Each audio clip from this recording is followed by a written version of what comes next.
राधे राधे, हरे कृष्णा। कैसे हो आप सब लोग? देखो मेरे राधा रानी और कान्हा जी कितने प्यारे लग रहे हैं। और देखो, अगर आप मेरे राधा रानी पे और कान्हा जी पे विश्वास करते हो तो ये वीडियो पूरा देखना, कहानी पूरी सुनना, क्योंकि ये कहानी बहुत ही इंपॉर्टेंट है और हम सबको पता होना चाहिए कि बांके बिहारी जी के मंदिर में मंगला आरती क्यों नहीं होती है।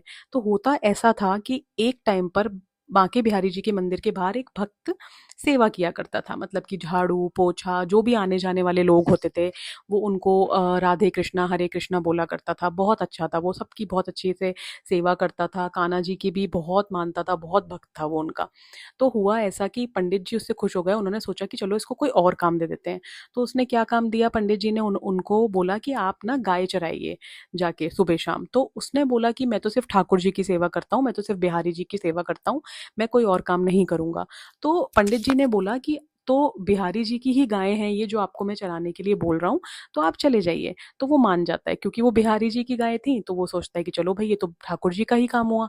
तो वो गाय को सुबह शाम चराने जाता है और पंडित जी बोलते हैं कि तुम्हें मैं दिन में खाना भिजवा दिया करूंगा एक सेवक के हाथों।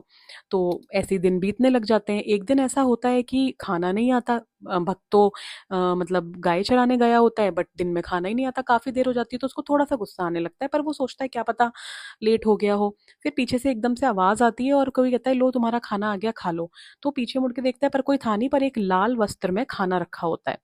तो वो उसमें से देखता है, तो उसमें 56 प्रकार के भोग होते हैं। तो वो सोचता है अच्छा आज तो इतने ज्यादा भोग बने थे, खाना बना था, इसीलिए शायद देर हो गई होगी। तो इसलिए फिर वो बहुत खुश होके खुशी खुशी खा लेता है सारा खाना। फिर वो पंडित जी के पास जाता है वापस। तो पंडित जी को बोलता है आज तो खाना बहुत अच्छा था पंडित जी, आज तो आपने बहुत अच्छा खाना भिजवाया था। तो पंडित जी बोलते हैं कि आज तो एकादशी है, आज तो खाना बना ही नहीं था। तो फिर पंडित जी को भी आभास होता है और भक्त को भी आभास होता है कि खुद श्री कृष्ण, क्योंकि वो जो बर्तन थे वो श्री कृष्ण के भोग के बर्तन थे जिसमें श्री कृष्ण को भोग लगता था। तो वो सेम बर्तन उस भक्त के पास थे। तो उनको आभास होता है कि खुद श्री कृष्ण चलकर उन्हें खाना देने आए थे। तो पंडित जी तो बोलते हैं तो बड़ा भक्त है कृष्ण जी का, इसको तो हमें मंदिर में ही कोई सेवा देनी चाहिए। तो इसीलिए वो उसको मंदिर में ही द्वारपाल नियुक्त कर देते हैं कि तुम्हें ध्यान रखना है कि रात को यहाँ से ना कोई जाए, ना यहाँ पे कोई अंदर आए मंदिर में। तो ऐसे ही करके उसको ये सेवा दे दी जाती है और वो वहां पर मतलब नियुक्त हो जाता है। फिर उसके बाद रात को क्या होता है, सब लोग चले जाते हैं, मंदिर के द्वार बंद हो जाते हैं और वो वहां पे पहरा दे रहा होता है।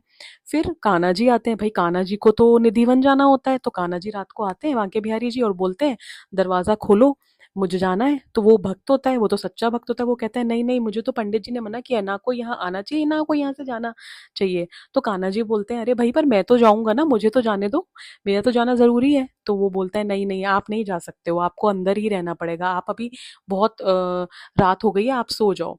तो कान्हा जी तो अपने भक्त से बहुत प्रसन्न होते हैं, उसकी भक्ति से, कि भाई मतलब ये तो कितना बड़ा भक्त है। फिर कान्हा जी भी भाई क्योंकि हमारे बड़े प्यारे हैं, तो कान्हा जी बोलते हैं अच्छा तू भी मेरे साथ चल। तो उस भक्त को भी अपने साथ ले जाते हैं निधिवन। और फिर मतलब सुबह मतलब जब सुबह होने वाली होती है, तो भक्त जोर जोर से आवाज देता है कान्हा कान्हा। तो कान्हा जी बोलते हैं क्या हुआ, बोले अब सुबह हो गई है, आरती का टाइम हो रहा होगा, तो आप चलो मेरे साथ। तो कान्हा जी और वो दोनों फिर वहां से निधिवन से वापस आ जाते हैं। और वो पहले बाद में वो निधिवन में बाहर बैठ के पहरा दे रहा होता है। तो फिर जैसे ही कान्हा जी फिर अंदर चले जाते हैं मंदिर में और वो भक्त बाहर बैठ के पहरा देता है। 20-25 मिनट बाद ही पंडित जी वगैरह सब आ जाते हैं, मतलब वो करने के लिए, क्या कहते हैं, पूजा आरती करने के लिए। तो जो भक्त होता है वो भगवान को बोलता है, सॉरी भक्त जो होता है वो पंडित जी को बोलता है कि नहीं नहीं अभी आप लोग अंदर मत जाइए, अभी तो कान्हा जी बहुत, बांके बिहारी जी बहुत थके हुए होंगे। तो वो सब लोग बड़े आश्चर्यचकित होकर पूछते हैं कि क्यों, ऐसा क्या है कि वो बहुत थके हुए होंगे। तो बोलते हैं नहीं नहीं वो बहुत थके हुए होंगे, आप ना अभी इस वक्त मंदिर में अंदर मत जाइए, अभी अभी वो निधिवन से आए हैं और वो बहुत थक जाएंगे, तो आप उनकी पूजा अर्चना बाद में मतलब थोड़ी देर बाद कीजिएगा, जब उनकी थकान पूरी उतर जाए। तो ये सोच के पंडित जी भी सोचते हैं कि अरे इसको तो सच में कृष्ण जी दर्शन देते हैं, तो ये तो बिल्कुल सही कह रहा है। तो उस दिन के बाद से कान्हा जी की मंगला आरती नहीं होती, क्योंकि वो बाल रूप में वहां पे पाले जाते हैं।